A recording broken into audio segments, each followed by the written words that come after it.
Do you read me over? Be advised, you are coming in weak and unreadable. Say again, Comm Tower. This is Pacho.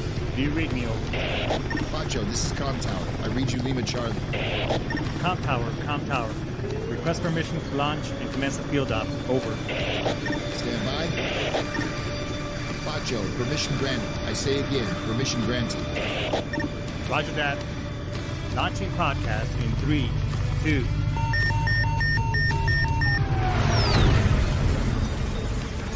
You are now entering the field op with your host, Pacho Correa, Chief Warrant Officer 3, United States Marine Corps retired.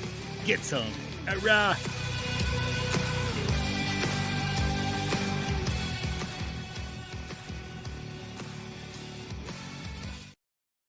Get some. All right, what's going on, everybody? Hey, it's Baby Friday Night Eve. Goddamn, it's almost the weekend. Let's get all the pleasantries out of the way. All week, I've been in classes, trying to get some continued education out of the way. By the way, once you're a civilian, it doesn't stop. And just been doing a lot of talking, so that's why my voice is a little bit weird. But let's get all the pleasantries out of the way. When was the last time? Have you taken a hard look as to where you're going to be financially 5, 10, 15 years from now? A lot of us who are no longer in the big green mean machine, we think that we have this magical pot of money that if something were to happen to us, what's going to happen with our family? Well, a couple of things is what's going to happen. Your family's going to be depending on whether your survivor benefit plan or dependency indemnity compensation or DIC from the VA. It's only going to get a portion of your either VA entitlement or your military retirement. So wouldn't it make sense to put certain things and strategies together so that way you're not at the end of the day you can have peace of mind and make sure that your family doesn't have to change their lifestyle because we're all going to go. We just don't know for the reason and why or how for that matter. So putting strategies together that I can help you with. We can have a free 1-hour strategy session. I will show you the things and I'll give you everything right there. You take the plan with you. There's nothing absolutely that you have to buy on that day. It's just a conversation. You take it with you. And whenever you're ready to implement such plan, you already have it in your cargo pocket, and then I can help you execute if that makes any sense. All right. The other thing is that I got some amazing news. I'm not sure if you guys remember Larry David. He's one of the Marines, 84-year-old Marine who I assisted with his VA claims and benefits not that long ago. And he finally, after many years of going with the VA, we got him to 100%. So he was able to finally be able to, get in-home care. You also get a compensation to get his family members be a part of, get compensated for as a caregiver as well. So many different things, everybody. So you want to take advantage and put it for those claims and benefits. And if you need help and guidance, I will more than gladly show you how to do it. All I ask is that, hey, be coachable, and because I'm gonna show you how to fish. I'm gonna give you how to do it, so that way you don't have to pay somebody else or give a portion of your claims and benefits to a claim shark, or somebody's gonna charge you an arm and a leg. So I'm gonna help you with that. And so that way, and so that way you know how to do it in the event that, hey, in my absence, at least you know the plan as well. And that we also help you how to strategize that money, so we don't just blow it on the next best thing, and you actually, not only for you but for your family. Make sense? Sound fair? And look, this show is all about we support the American Constitution, and the right to bear arms, freedom of speech, and all the other great things that the Constitution brings to us as American citizens. So if you like what you hear, great. Stick around, like, subscribe, and follow. Make sure you follow me on all the other social media platforms. I'm not on Snapchat. I tried it. It wasn't for me. Pretty much you can find me in everything else. Or if we can agree to disagree, you don't like the show, that's okay too. Check out something from SitTrader.com. Support a local podcaster on there. Brian Colbert's an amazing individual, so huge shout out to him and the rest of his team. All right. So anyways, we got a pretty good show for you today. Let me get all my notes together. I want to talk, as I was getting ready to put the show together, and I'll, usually in the mornings is I scroll through social media to, just kind of see what's out there, maybe something that I can talk about today. And unfortunately, we had one of our own pass away this week. So huge shout out to Corporal Malik.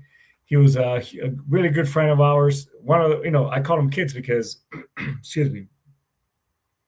By the time I got to 4th LAR, 4th Light Armored Reconnaissance Battalion, it is a reserve unit out of Camp Pendleton. They used to be up in Talega, where, if you're familiar with the movie Heartbreak Ridge, that's where. Let me fix my mic a little bit.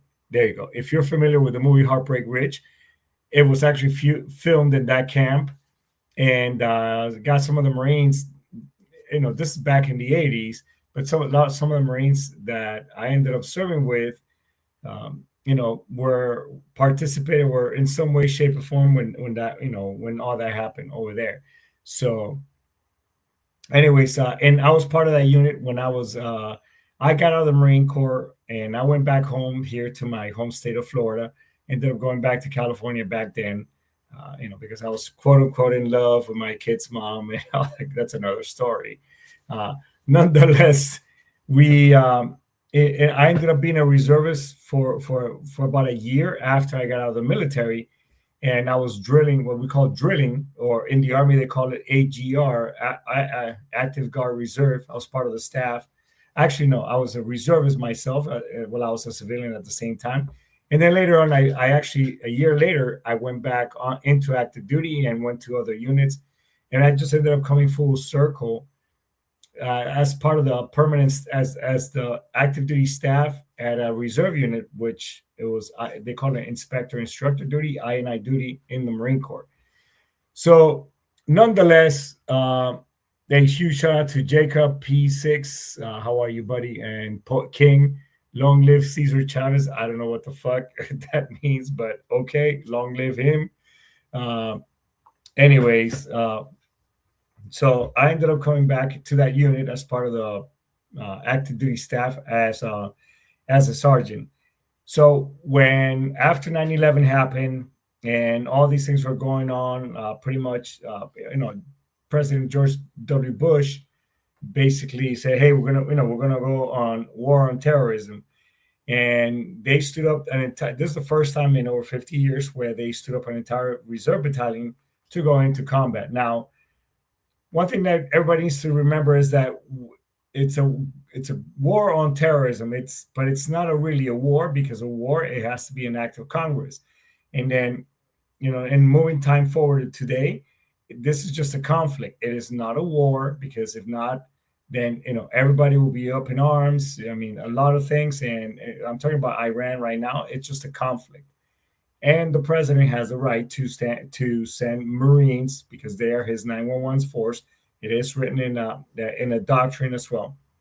So again, moving time back, so we were sent over there. We stood up an entire battalion, and we took all these reservists, or not in a bad way.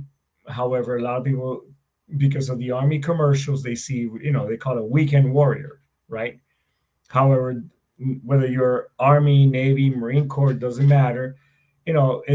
That term it's not, I don't see it as derogatory. It's just people who still raise the right hand and wrote a blank check to our great nation of ours. And in the event that something goes down, hey, you can send me over there to fight the good fight. So huge shout out to everybody, on the reserve side, because hey, there's some really good, smart individuals, and I learned a lot of great things from when I was at that unit. Anyways, so I was going back to what I was saying. I was scrolling through social media, and unfortunately, one of our own passed away. I don't know all the details. I'm kind of guessing as to what happened, because I'm trying to fill in the missing information. I have an idea, and it's just, nonetheless, it's just another brother that's no longer with us, and now he's posting and pulling duty up in the big pearly gates. So a huge semper fi to Malik, great kid, by the way. But so after the initial invasion of Iraq, from March to April timeframe, that's when we got deployed. I mean, pretty much not only they sent 4th LAR, they also sent 1st LAR, which is right next door to us, because we ended up moving that entire unit to another part of Camp Pendleton, because they wanted all, the reserve and the active duty side together. Anyway, so they stood up this entire battalion, and major combat operations, they just slow down drastically. So it was crazy. The insurgency stages, the whole ambush, small arm fire attacks, RPG strikes, IEDs, that shit literally didn't exist when we got into country. We were still in the good graces of the Iraqi people. And as a matter of fact, because when you deploy into combat, it's not like, hey, everybody, let's go all at once. It's like, they do it in what we call sticks, or you got your forward, then you got your headquarters, and then you got the follow-on group, right? So you go in stages, and so a commanding officer, I think what the hell was this guy's name?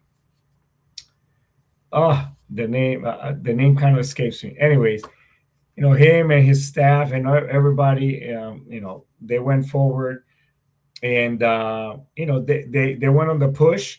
Then we got, the rest of the group followed up, and we just kind of waves going in. So you're kind of playing catch up along the way, right? So, but initially, as we were, we crossed that line of departure from Kuwait into Iraq, there was no issues, no problems, pretty much by that time. I mean, we were just kind of fighting a fledgling Iraqi force, which is, for all intent and purpose, again, but never underestimate the enemy. I'm just saying that, and plus, if you were in a LAV, a light armored vehicle, in the Army, they call them strikers, we already had a pretty good name for ourselves in a bad way, in the Iraqi people, in Saddam Hussein's forces' eyes. Like, hey, they were scared of us, because these things, it's a can of whip ass. Basically, it's got an entire an entire squad of Marines who are just trigger happy and ready to make shit happen, and just really pissed off and ready to make stuff happen. And then obviously us, the supporting side, I was in transportation, motor T.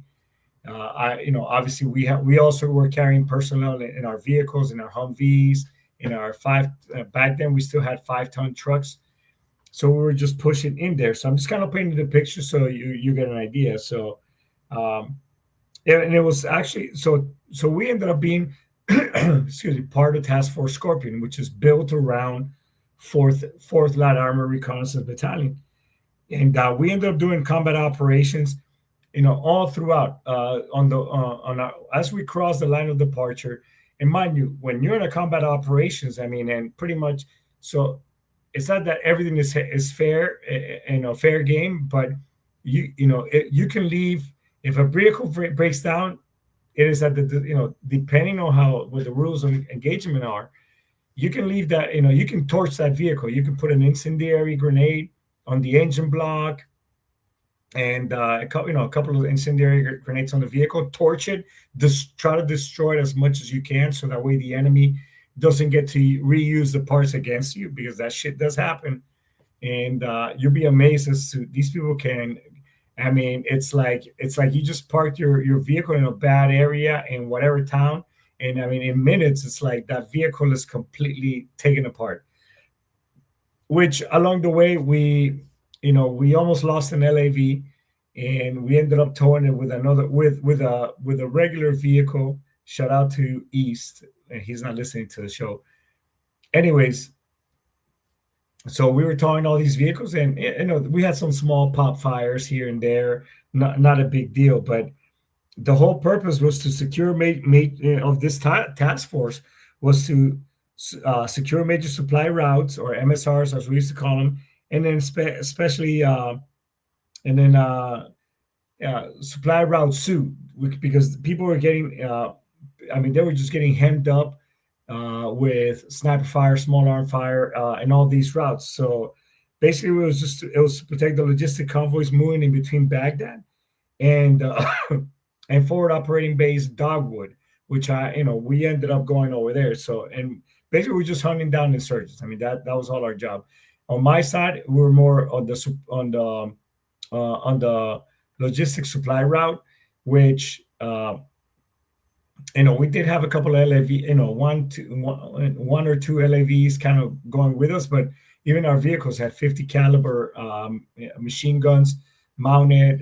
They also had squad automatic weapons. We also had, Marine. All of us were equipped with also weapons and stuff. So what made it task force? Well, it wasn't just one unit. It was combined force between all of these reserve units of 4th Light Armored Reconnaissance Battalions. We had 1st Battalion, 4th Marines, and we also had infantry companies as well. We have 1st Battalion, 1-4-3-7, which is 3rd Battalion, 7th Marines. We also had 2-5, 2nd Battalion, 5th Marines, which I think they're called the Walking Dead unit.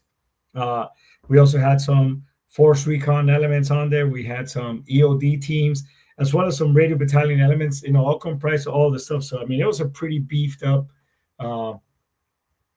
it was highly mobile, highly aggressive, and just very intelligence driven. So, mind you, way before, even before this 2003 huge push to Iraq, we were still fighting on the conventional war style of, we know who our enemy is, but they must be in uniform. So we shoot them, they shoot us. That kind of, somewhat still like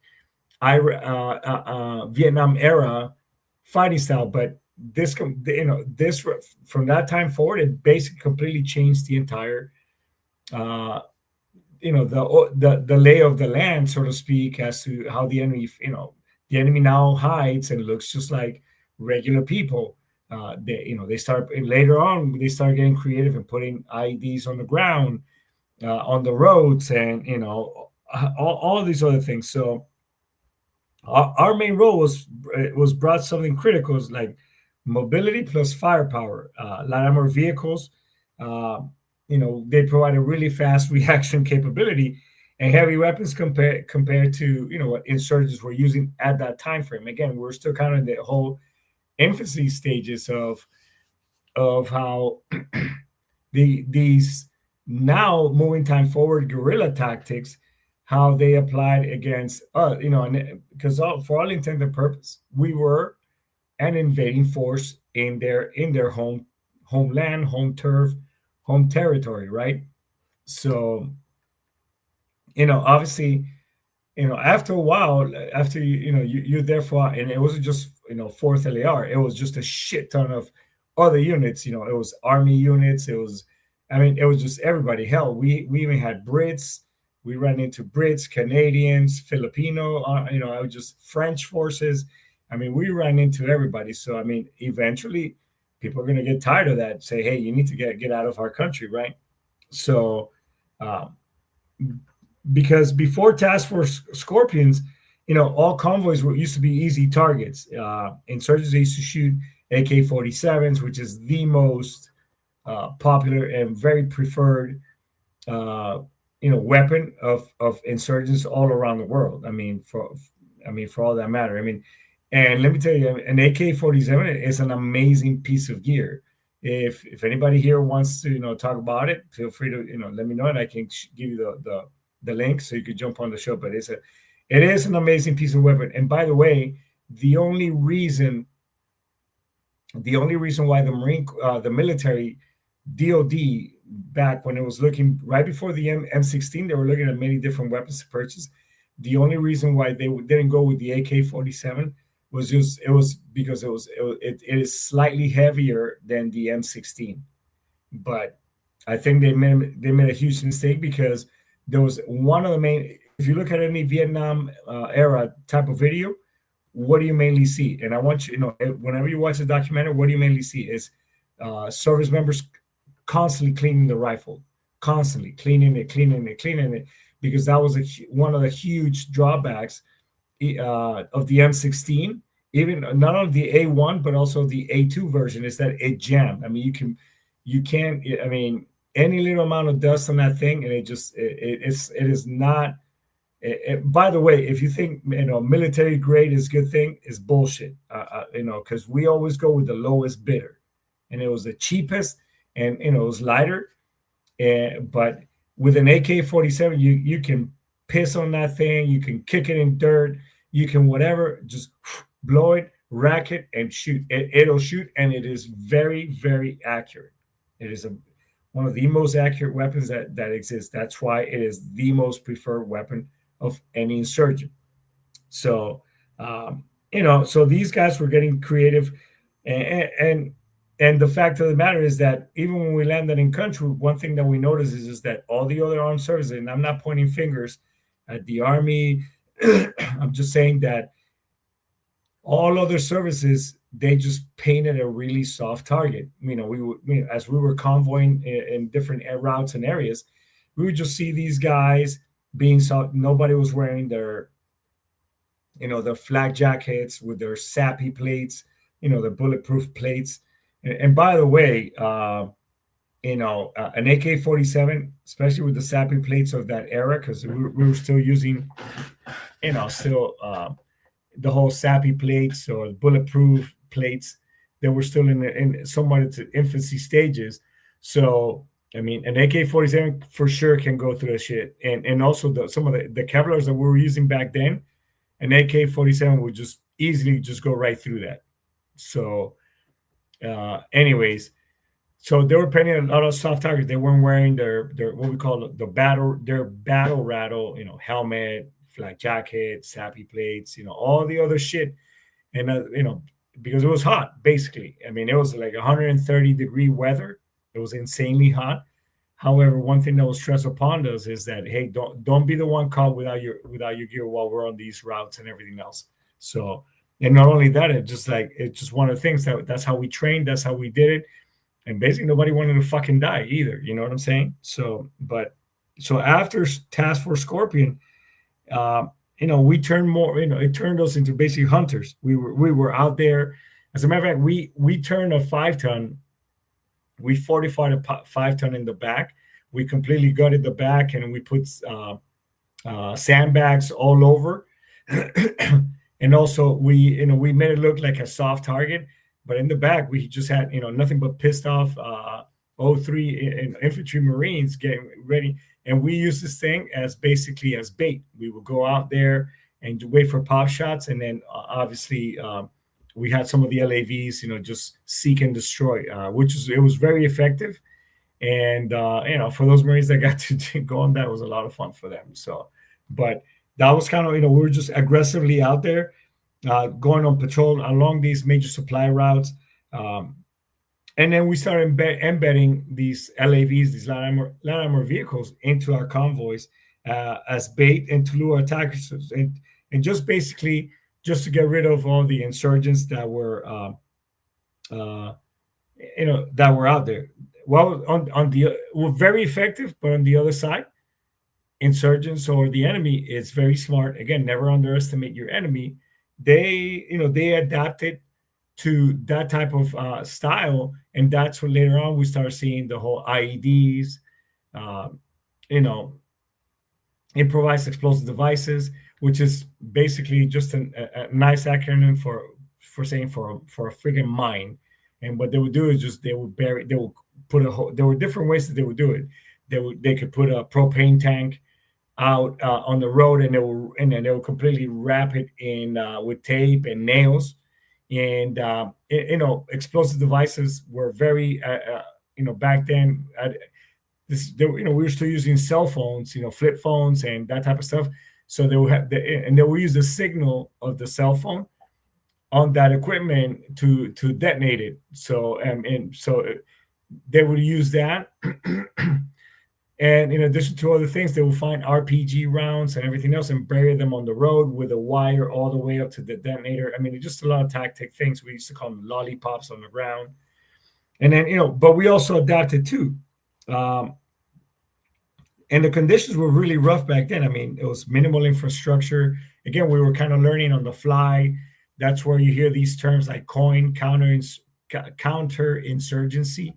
That term was became really, really popular based on a book of tactics that were used during Vietnam. Then we started kind of using those tactics that we used in Vietnam, of kind of embedding ourselves as we started transitioning into with Iraq and working with the people and everything else. We started, open areas, makeshift positions, and there was just a limited support early on. So it was just miserable. I mean, dust, heat, really bad facilities.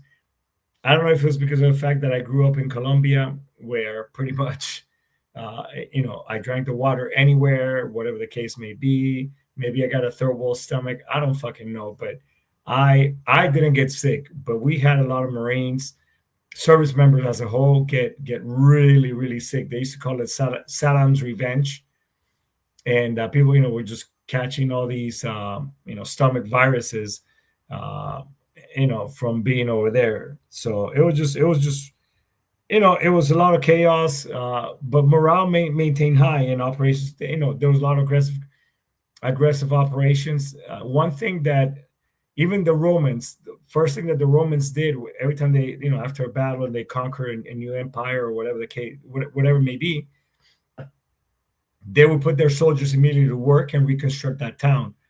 What would that do? One, it will prevent a lot of issues, people, getting into trouble, doing dumb shit.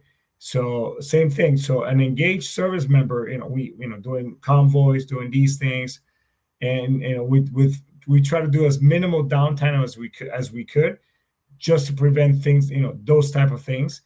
Doesn't mean that there were, shit didn't happen, and we had people commit dumb stuff.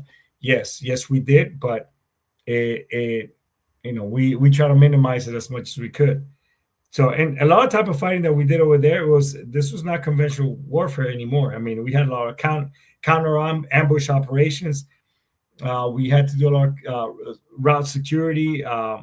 We started implementing small unit patrol warfare, and a lot of intelligence driven. A lot of the stuff going out into town, gathering information. As a matter of fact, one of the things that I used to do is go smoke cigarettes. When I used to smoke back then, and drink tea. Where all the elderly used to hang out, and just try to see what I could pick up. I was learning a little bit of Arabic, so I could catch words here and there, and people were still very, very friendly, very prone, very happy about us being there. So it would kind of tell us, hey, there's some weapons over there, whatever. So what the impact that we had, I guess you could say, is that it reduced successful attacks on U.S. convoys. It helps establish control over the key supply routes. It forced insurgents to change their tactics. Which later on in Fallujah, that's another shit show right there. But it demonstrated the ability and the mobility and aggression and presence, and it doesn't matter. And it also said that, hey, look, reservists can do an amazing job and a great job, and giving back to, I guess, to the Marine Corps and fight the good fight. You know what I'm saying? Which, because of this, 4th LAR Task Force Scorpion were part of units that later received recognition, including the PUC, the Presidential Citation, as well as the Combat Action Ribbon for actions during OIF. While I was there, I worked with some amazing people. Like, by the way, I want to remember Douglas Marenko, who unfortunately passed away while we were there in a joint operation with the Navy. We were building a school for an Iraqi school for little kids, and on one of the resupplies with the team, unfortunately, his vehicle ended up crashing. He was the main operator of that vehicle, and him and they were both ejected out of the vehicle, and Marenko unfortunately passed on scene. His assistant driver, aide driver, Park, sustained a lot of injuries that he battled with for many, many years, and it wasn't until about 5-6 years ago that unfortunately he took his own life. So it just So huge shout out. And by the way, that school has his name in a plaque in his honor out there. So, but I got to work with amazing people like him, people like John Mestes, Sean Phillips, um, you know, uh, Mike St. Johnny, Richard Valencia. Uh, I mean, and there's just so many, so many people, Rodriguez, San Miguel. I mean, a huge shout out to all Ceja. Oh man, it's just the list goes on and on. Tim Stratton, by the way, huge shout out to Master Guns or Papa or Uncle Tim, as we used to call him. It just, I got to work with some amazing people and see some amazing places that are biblical. I got to walk the Ishtar Gate. As a matter of fact, walking between the Ishtar Gate in the city of Babylon, where you pretty much read about this in the Bible. If you ever read the book The Richest Man of Babylon, I've read that book, I don't know, like 5, 6, 7 times already. But it has such a, it hits home because I was there. I walked and I got the pictures. Maybe one day I'll put them on the show on the show's Facebook. But and I got to see the Lion of Babylon, which it's a monument that was there for thousands of years, and that the Nazis tried to steal it during World War II, but they couldn't, and they damaged the face of that. It was made out of stone, and unfortunately, insurgents destroyed it a couple of years later. But I also got to walk the ruins of King Nebuchadnezzar's castle, which was a site that belonged to Saddam Hussein. One of his castles is actually there, which was taken over by the 1st Marine Division. So, I just want to, just kind of, after this invasion, and just kind of thinking back after the invasion of Iraq, that just didn't go quiet. I mean, it turned out, it turned into later on into ambush warfare. Convoys were getting hit. And however, Task Force Scorpion went there and flipped the script from being hunted to hunting. So they locked down those routes and got aggressive and made it a lot harder for people to operate. So, people today talk about what is work like. It's clean and simple. It isn't. War isn't. And firefights, it's not. Yes, some may seem like what you see in movie to some degree, but some last seconds, which seem like forever. They're unpredictable. It just all of a sudden, people are on the street, and then next thing you know, fucking everybody disappears, and and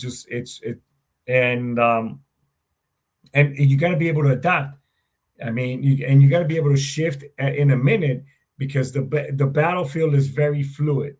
And one thing we never fall in love with your plan. That's one thing that that was completely always pushed onto us, because the plan will always change, and you had to be able to change on the fly and be able to shift and reroute or whatever else, because you needed to stay one step ahead of the enemy as best as you could. So, but it was I think back to so those were some of the best times. A lot of us came back. We took this unit of just all these young kids. By then I was considered one of the older folks in the unit, in the sense that because all these kids were who are in the late 30s, early 40s now. These kids were already they came back changed, and some of them with PTSD, some of them and some of them unfortunately ended up taking their own lives because of the things and how they came back. And I like to say, when out of the many years I've been in therapy, is that a part of me, is still patrolling. There's a part of me, the part that's lost of me, my innocence, maybe some of my innocence, to some degree. And that young man is still out there on a Humvee, driving around Iraq, still pulling patrol. And maybe some of us who were there, maybe you feel the same way. So, but I just want to take this last minute or so just to give a huge shout out to Daniel Malik. He was an amazing kid, and I call him kid because I was older than he was. we ended, one of my best memories, aside from him being really funny, um, but one of my fondest memories of him is that we were on a retrograde, kind of going back, and we were in Kuwait, and we stopped at this place where we were able to shower, and there was an actual pool there, and it was just, we felt so human. And because um, uh, he was Egyptian, or his heritage is Egyptian. They were serving shawarmas there, which is basically like a pita bread with some beef sliced into it. And I was like, "Oh, hey, what is it?" And he goes, "Oh, you're gonna like it. It's like a taco. I'm not Mexican, but I got it." He goes, and drink this orange drink here because it's really good. It'll go well with it. So I ended up eating like 3 or 4 of those things, and but and later on we reconnected a couple of times at some of our reunions that we've had in the past. It's just unfortunate just to see that that I guess I'm getting at the age where you know people are going to pass away for one thing or the other, natural or unfortunate reasons. So, but I just want to convey my heart to everybody from 4th LAR Battalion, and also Daniel Malik's family as well. From the bottom of my heart, I'm sorry for your loss, and we'll catch you on the flip side, buddy. Till Valhalla, as we say. So, if you've been ruminating and you've been, you're in a bad spot right now, I can promise you that that time will pass. It sucks going through it. I've been there more than I can count. But I can promise you this: that if you just see it through, there's a light at the end of that tunnel. So if you want to talk, you can hit me up, talk to me. Let me talk to you off that ledge. I can give you the resources and point you in the right direction to get you the help, because we don't want you to be another statistic. I don't want to be talking about you here on the show and saying good things about you and how we remember you. I want to be talking with you. I want you to be here with us. Okay, so please call somebody and do a buddy check this weekend for me. Okay, so with that being said, folks, I think this is a good place to stop. I just want to say, Istamas, Daisuki. I'll see you next week. I have an amazing guest coming up, and we're going to talk about some great things that will help you in the long run with your taxes. Just giving you a heads up. All right. Bye-bye, everybody. Take care.